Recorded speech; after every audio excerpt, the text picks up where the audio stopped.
Welcome back, everybody. I am putting this video on to talk about Texas tornadoes. Texas tornadoes during the month of June, anywhere from May through July, is some of the worst times to actually be in Texas. We just experienced a horrible session of tornadoes and the 1st of June here, and we had tornadoes literally pass right through our property, and the neighboring towns within 10 to 20 minutes of us were hit really hard. I'll put some pictures up here and show you. We are experiencing right now a high humidity, and we are actually experiencing tornado warnings like we never have since we arrived over 2 years ago. One thing that Julie and I have to deal with is mental sanity living in an RV. RVs do not fare well in tornadoes, and they are extremely unstable. 2 nights ago, when the tornado blew through our property, we just caught the edge of it, and it picked trees up and threw them hundreds of yards. None of our trees, fortunately, nothing really got destroyed here on our property. Our ducks and our geese are still here, and I heard that people's animals disappeared, which isn't a funny situation. It's just I'm laughing about our ducks and geese because they seem to be very fortunate. Other than we did just lose a goose to a coyote, and we're on the warpath for him right now. If he comes back, he's going to find out that, you know, he's allergic to lead. But I can say that going through what we just did has changed Julie and I's entire philosophy as to what we're going to do in the future with this piece of property that we're on, or other pieces of property that we're purchasing or we own. And that is the original idea that we were going to do is we were going to put up what is very popular here in Texas. They're called barn-dominiums. For those in other states that don't know what a barn-dominium is, it's basically a barn that is converted into a home. And you can get the shell for really reasonable compared to a stick-built, but you have to do more shoring up, and you have to stabilize it and so forth. That's out the window for Julie and I, due to the fact that we have just seen and watched some barn-dominiums just get vaporized. Now, our new game plan is, and this is a good opportunity for you right now to hit that like and subscribe button, and you're going to be able to follow along as to how we are going to build an indestructible home, tornado proof.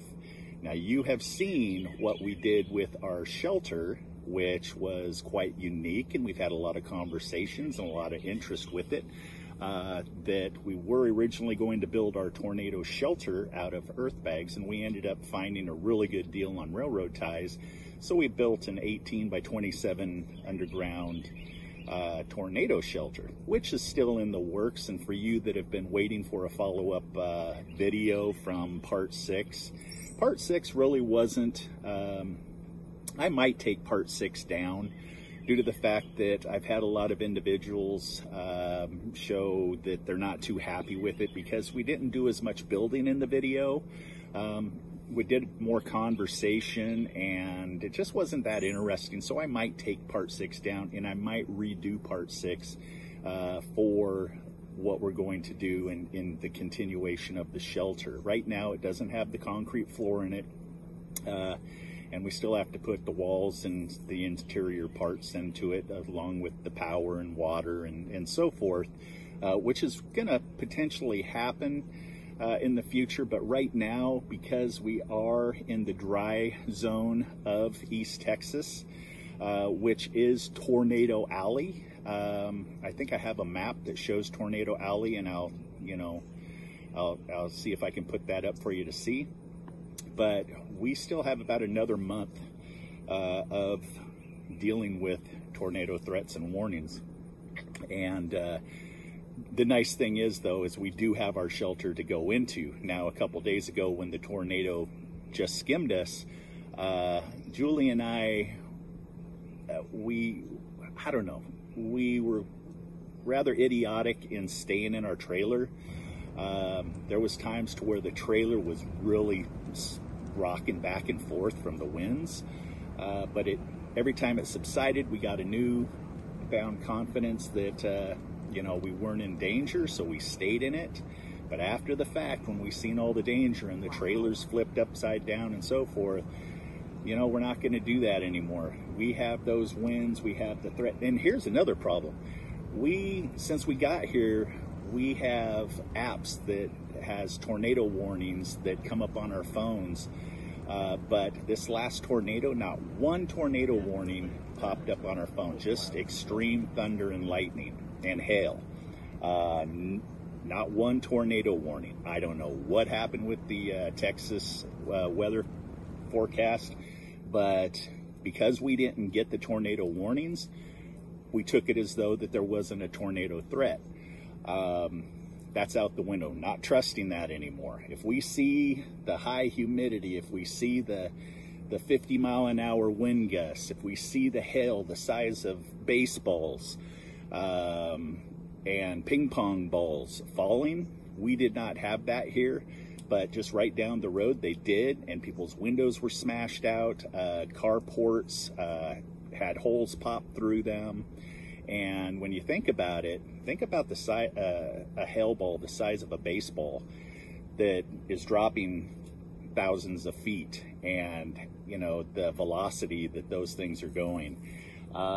Matter of fact, if you have ever watched our channel, you know that we are metal fabricators now, along with selling wood, gas, and pellet stoves and so forth. I am creating a new product for RVs, which you're going to be very interested in seeing, that's going to save RVs from hail damage for skylights and vent covers and so forth. I'm not going to give it away. I'm kind of prodding you to hit that subscribe button.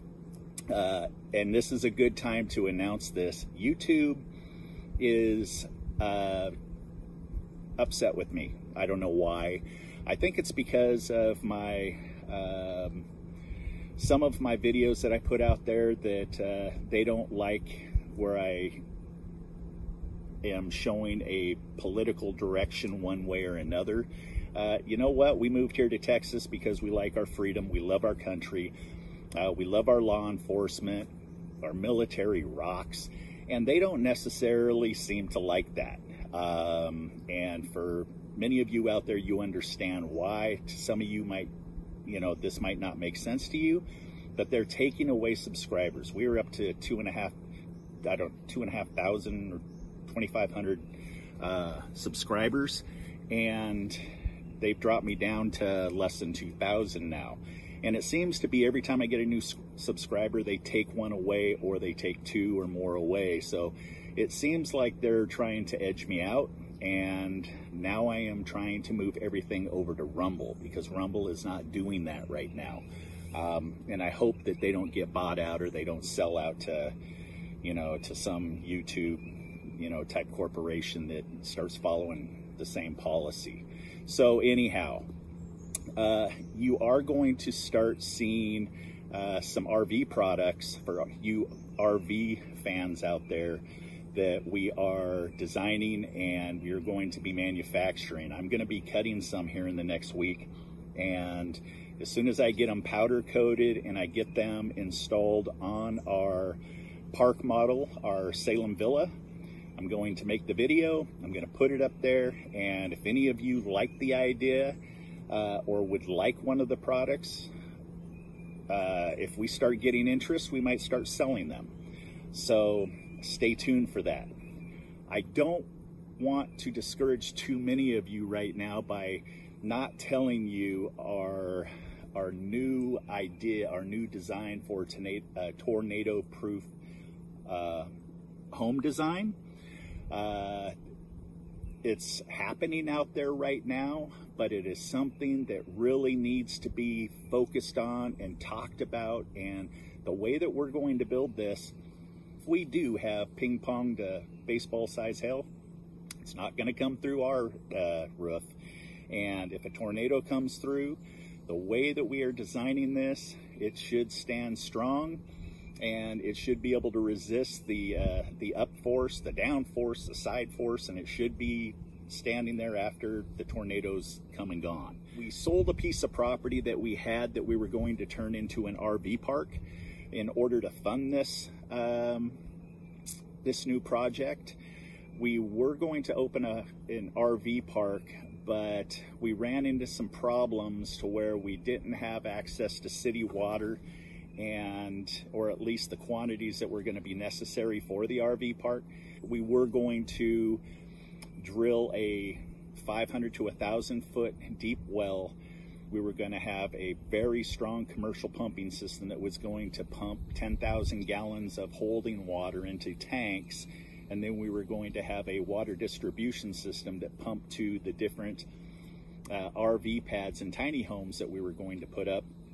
So that didn't happen, and that property just sat there. We had somebody that made us an offer that we couldn't refuse, and we took it. So now we're going to move on to this new project, which is pretty much going to be directed at tornado-proof building. I don't want to sit here and be like the Tower of Babel, saying, you know what I'm saying, to where, you know, nothing's going to take it down. Well, I can tell you that if the, you know, I don't want to tempt, you know, fate. So I appreciate you all following along and watching us, and I can tell you this is going to be a very interesting journey. But I can tell you this, after we're done, if a tornado threat does happen, we're going to stay right inside our home, and we're going to pretty much hopefully feel confident that, you know, it's doing what it's designed to do and what our thoughts are. So you guys all stay safe out there. God bless Texas, and God bless the USA. Peace.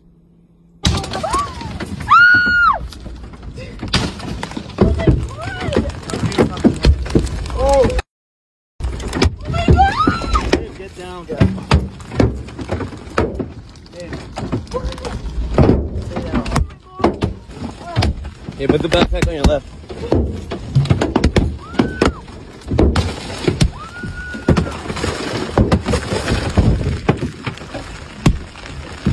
You guys taking a video? Yep.